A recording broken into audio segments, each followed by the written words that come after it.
Bank లోపల ఉద్యోగం చేస్తూ బ్యాంకులో ఉన్న లొసుగుల్ని ఆసరాగా చేసుకుని ప్రజల్ని లోన్లు ఆశ చూపించి ఫేక్ డాక్యుమెంట్లు క్రియేట్ చేసి అటు బ్యాంకుని ఇటు ప్రజల్ని కూడా చీట్ చేసి మోసం చేస్తున్న గ్యాంగ్ ని పట్టుకోవడం జరిగింది.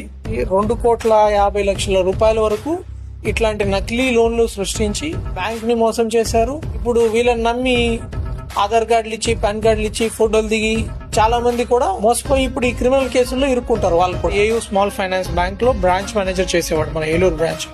బ్యాంక్ లో కూర్చొని బ్యాంక్ లో లోన్స్ ఎలా ఇస్తారు, ఇట్లాంటి బ్యాంక్స్ లో వీళ్ళు ఉద్యోగులుగా చేరి వేరే వ్యక్తులకి మీకు 50,000 ఇస్తాము, ₹1,00,000 ఇస్తామని చెప్పి ఆశ చూపించి వాళ్ళ దగ్గర ఆధార్ కార్డులు, పాన్ కార్డులు తీసుకుని దొంగ ఎలక్ట్రికల్ బిల్లు సృష్టించడము, తెలియని ఇండ్ల ముందు వాళ్ళ చేత ఫోటోలు తీపించడము, వీళ్ళని అక్కడ కూర్చోబెట్టి ఆ ఇల్లు, ఆ ప్రాపర్టీ ఫలానా వాళ్ళదని బ్యాంకును కూడా నమ్మించేటట్లు ఫోటోలు తీయడం, ఫేక్ పీపుల్ ని తీసుకెళ్లి వేరే వాళ్ళ ప్రాపర్టీలో కూర్చోబెట్టి ఒరిజినల్ రిజిస్ట్రేషన్స్ చేపించి ఆ రిజిస్ట్రేషన్స్ ని బ్యాంక్స్ లో పెట్టి పెద్ద ఎత్తున వీళ్ళు మోసం చేశారు.